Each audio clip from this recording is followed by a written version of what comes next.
Welcome to Warband Construction, the constant way. I'm Patrick, or the constant way on Discord, and as you probably figured out if you're on the Judgement Discord, a major part of the fun of Judgement to me is theorizing about warbands, playstyles, and combos that help you navigate the multiple paths to victory you can take in the game.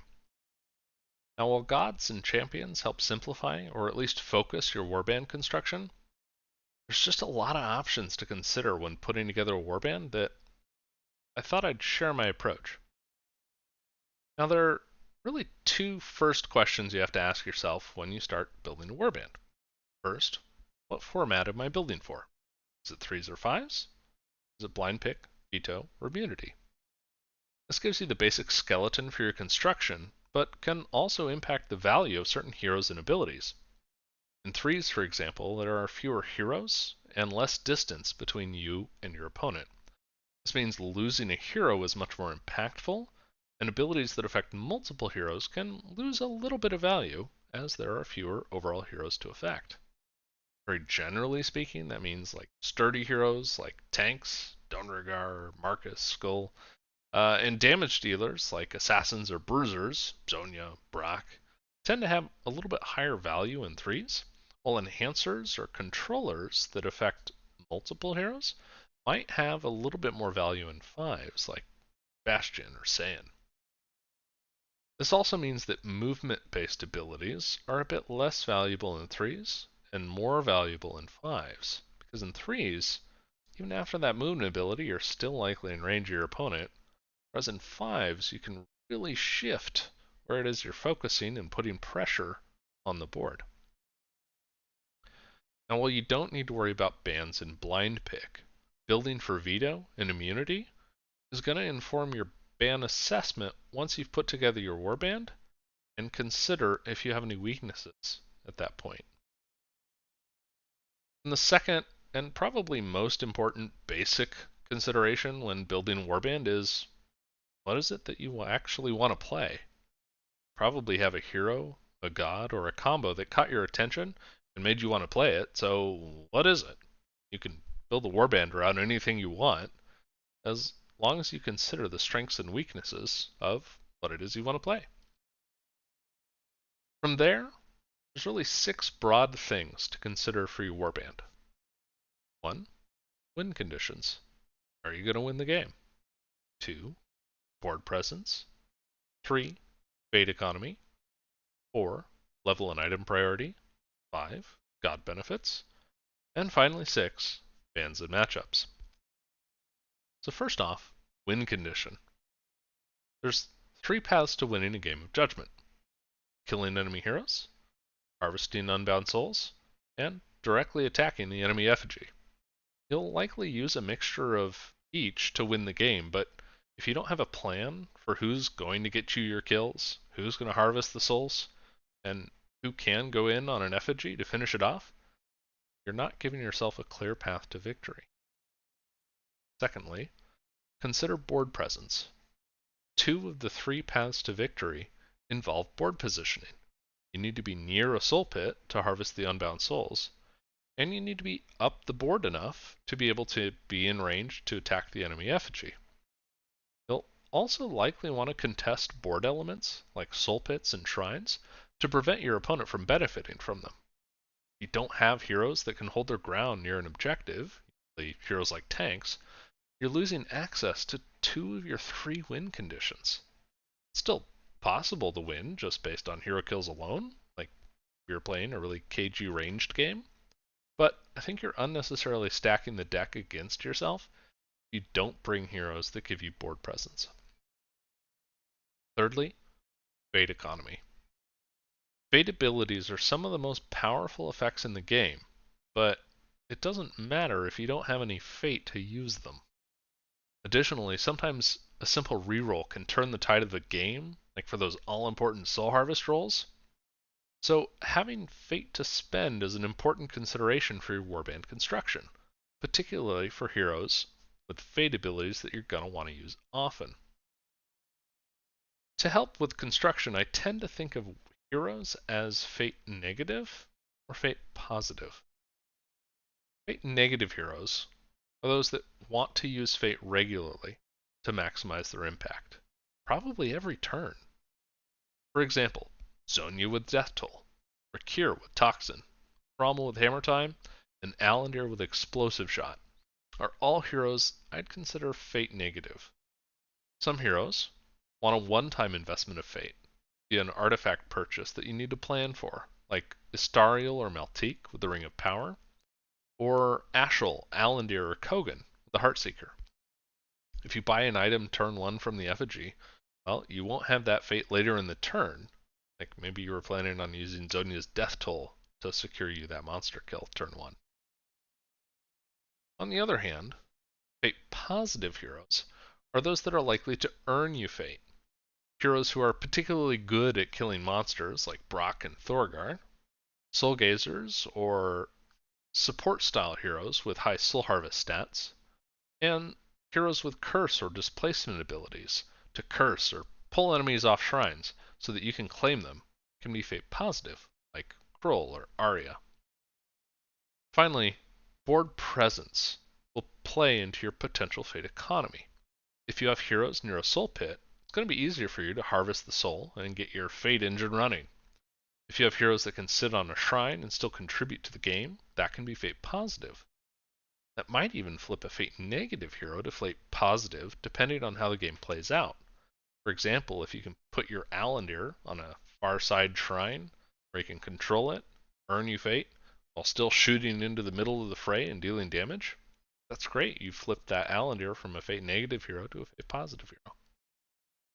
So consider how you're going to want to spend your Fate and how you're going to earn that Fate. If you don't have strong Soul Harvest options, would struggle to collect monster bounties, or don't have anyone you really want sticking around near a shrine, consider bringing a hero or two to shore up those weaknesses. Fourth, think about your level and your item priority. Some heroes bring basically everything you want from them at level 1. Other heroes have really powerful level 2 and level 3 abilities that make them significantly stronger when leveling up. Consider how many of your heroes want to level up, how difficult it will be for them to level up, and you need to prioritize for that to happen. For example, Lugdrug got a solid set of abilities level 1, and you could leave him there. But he really starts increasing his ward's damage output if he gets to levels 2 and 3. Now, since he's a tank, he's not likely to naturally just over the course of the game get a kill, so kind of need to plan to get him a level if you want to use him as a damage steroid for his ward. Or maybe you brought Brock and Kogan. Both heroes benefit significantly from their level 2 abilities, so you need to decide who it is you're going to prioritize to get that first monster kill and level up. Similarly with items, your warband can only have one of each artifact. So if 2 of your heroes benefit significantly from having, say, a Vorpal Blade or a Heartseeker, you're going to have one hero performing optimally, the artifact, and the other hero suboptimally. Brock and Rakir come to mind here, with Brock wanting a Vorpal Blade to more consistently land his crits and get back swings, and Rakir, same, to get those 2 symbol poison rolls to set up his Toxin ability. Fifth, consider god benefits. Gods offer very powerful benefits that you should have a plan to use. However, that doesn't mean that every hero you bring needs to be a champion of your chosen god. The Warband bonus applies equally to non-champions. The Sacred Artifact can only be equipped by one hero, and the effigy power only applies on one turn of the game. For example, Kragnar allows you to completely reposition your champions on his effigy power turn. But as we covered in board presence, you likely want some of your heroes to stay put to contest a soul pit or a shrine. So whoever has that job likely doesn't need to be a champion of Kragnar because you're not planning on repositioning them on the effigy turn. That frees you to bring any hero who performs that stand your ground role really well, like Donregar, for example. Similarly, focusing entirely on champions might leave you with some glaring weaknesses. Torin for example, doesn't have any melee damage dealing champions, so what are you going to do about monsters? An all melee Brolin Warband, built to charge on the effigy power turn, is going to run into trouble versus a Krognar Warband that can just retreat out of threat range using their own effigy power. So again, consider all of your win conditions and ensure that you have multiple paths to victory in case your opponent has a strong answer to one of those paths. Often that means looking at what non-champions can do for your warband and what you might miss out on. You only bring champions.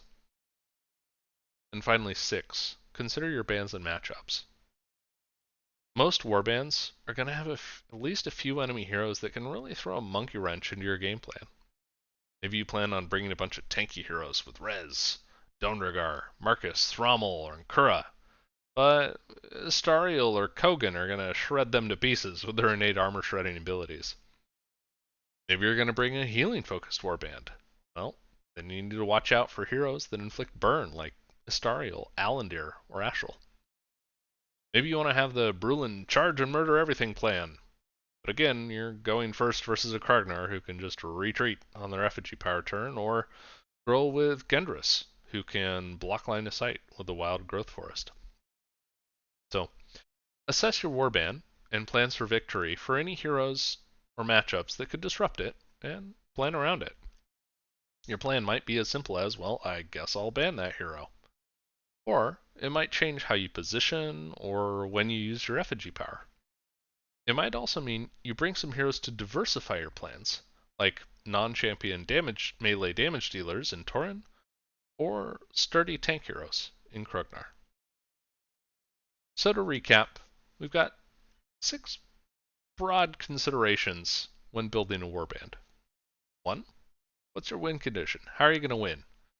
You make sure you can get hero kills, harvest souls, and, if necessary, assassinate an effigy. 2. Do you have board presence? Can you contest the shrines and soul pits and make sure that you're projecting threat and force up the board? 3. Fate economy. Are you bringing heroes with really powerful fate abilities? If so, are you going to be able to earn that fate so that you can then spend it? 4. Are you considering level and item priority?